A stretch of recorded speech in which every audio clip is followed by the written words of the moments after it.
I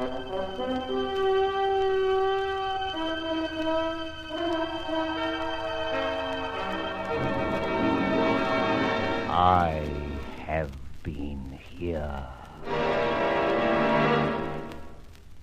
The Grey Goose, Adventures of a Modern Robin Hood.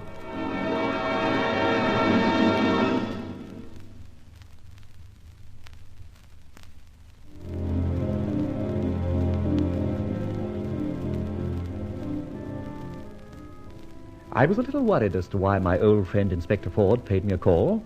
What was he doing in Farringdon Market? However, I explained the purpose of the skeleton keys, and I think he went away satisfied. Or did he? I did manage a somewhat reckless gesture by placing one of my grey goose feathers in his hatband when he wasn't looking, and so he departed, decorated.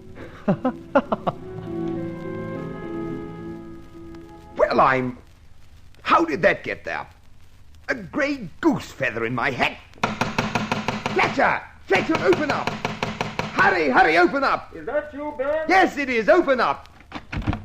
By Jove, it is you. But you've only been gone a minute. I know. Let me in and I'll explain. Of course, come in by all means. My hat, have you seen a ghost? No, I have not. Well, you look like it.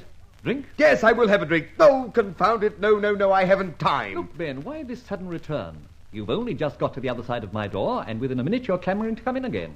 You can't be that thirsty. Or are you? Oh, for heaven's sake, Fletcher, stop ragging. Look at my hat. Jolly nice for a policeman. Cost anything from 3 guineas up, maybe. Damn it, man, look at the feather in the band. I'm looking, Ben. Très chic, if I may say so, sort of Tyrolean effect. Do you yodel in your spare time? Shut up! I do not yodel, nor am I a Tyrolean... What's it? Now, listen, Fletcher. I do not wear feathers in my hatband. But you're wearing one now. I know I am, but I didn't put it there. Mind you, I think it suits you. Oh, for heaven's sake, shut up! This is a grey goose feather. Sort of exclusive to your famous grey goose, eh? I don't mean that at all. Now, you must know I'm on the trail of a fellow I've christened the Grey Goose. He's a sort of Robin Hood type, leaves a grey goose feather wherever he's been. He's got us all sunk. He's a robber, thief, worse. And what happens? Well, what? I, mark you.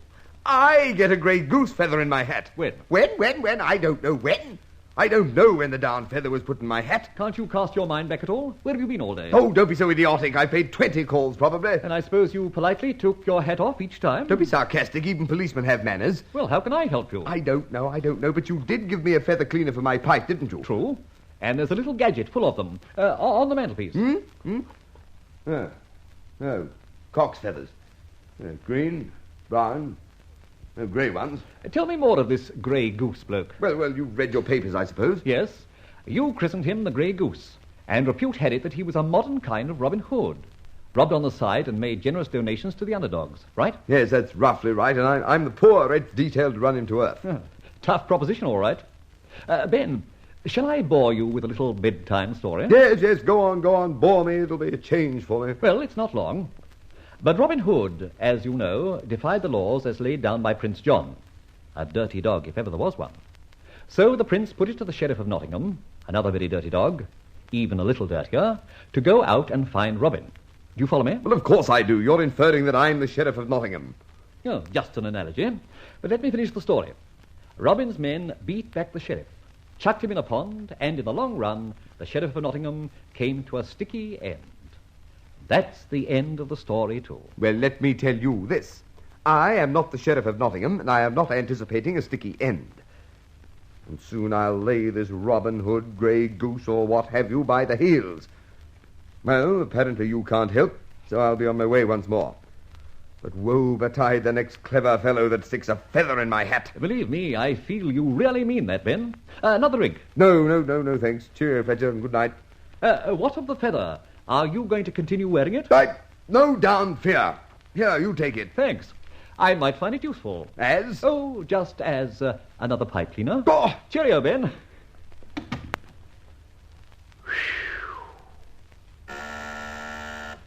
Yes, Barbara, you can come in. Push the bookcase button. Well.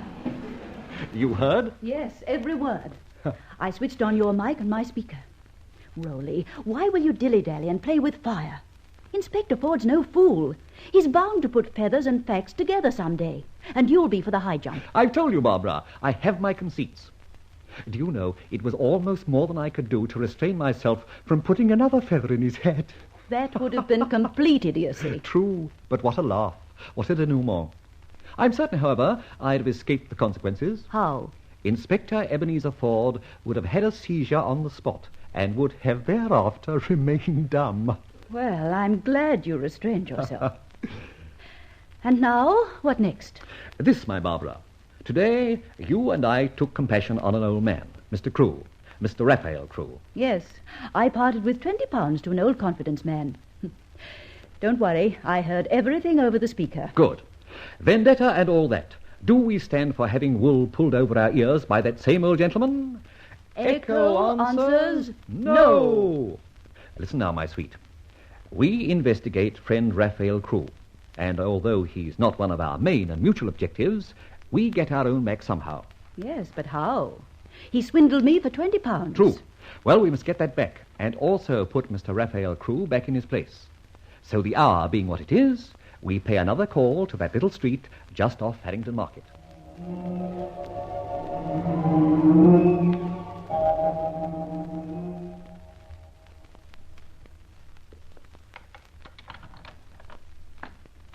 By Jove. Charlie Austin's keys are good. We're in Mr. Raphael Crewe's little menage. Shh, and tread softly. Now for a little light. Switch on your torch. Mm-hmm. Well, do you see what I see? I do. Every stick of furniture that we saw evicted and on the pavement back in place. We certainly were taken for a ride. Come on, we'll explore the upper regions. Oh, dear, that creak. Are you sure there's no one in? Definitely. I phoned Charlie Austin, and he said he saw the old gentleman leave an hour ago. He may return. True. Thus, my dear, we must be good. And watch and pray. Pray that he doesn't. Here's another door.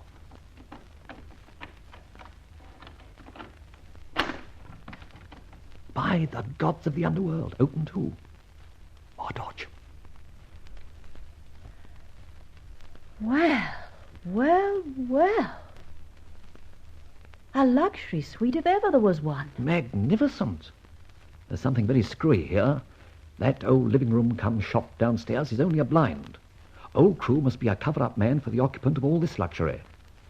Pull those heavy drapes over the window, there's a good girl, while I shut the door. Mm-hmm.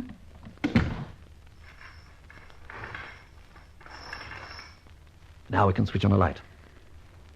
It's certainly a lovely place.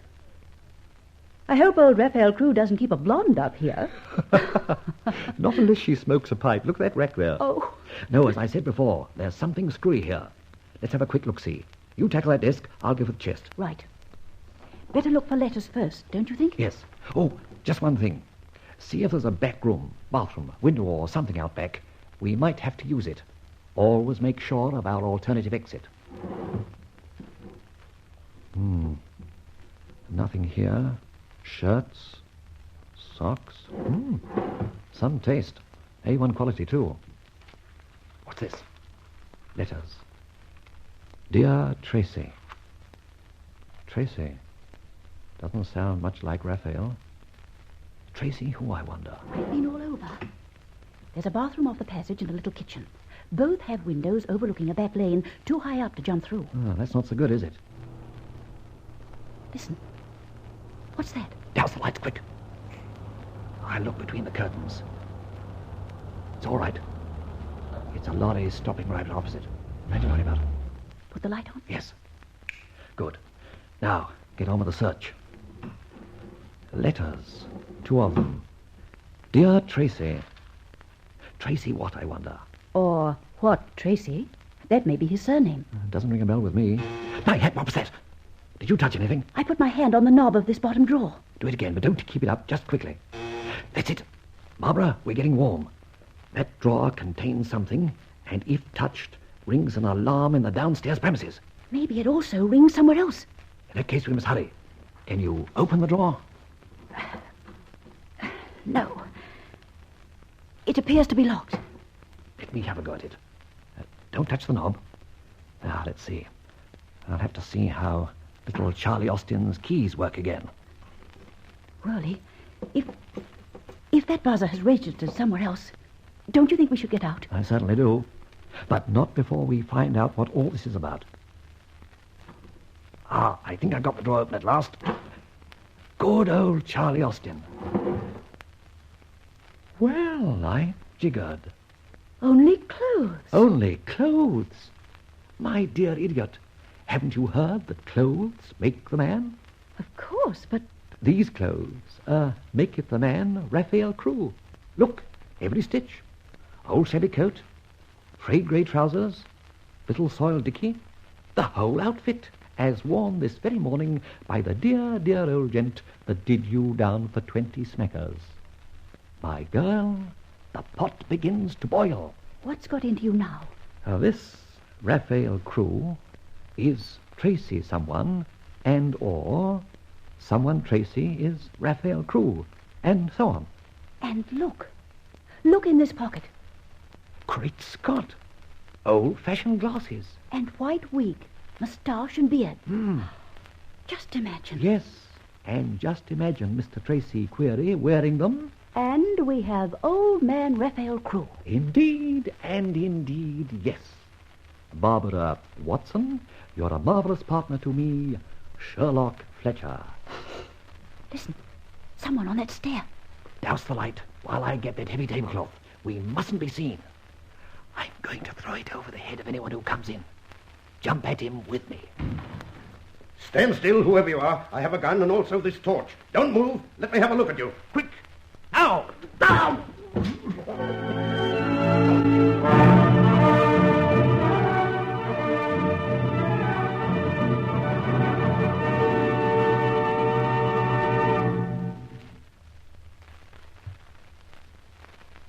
Be sure to listen again to the culmination of this adventure of Rolland Fletcher, the modern Robin Hood, known as the Grey Goose.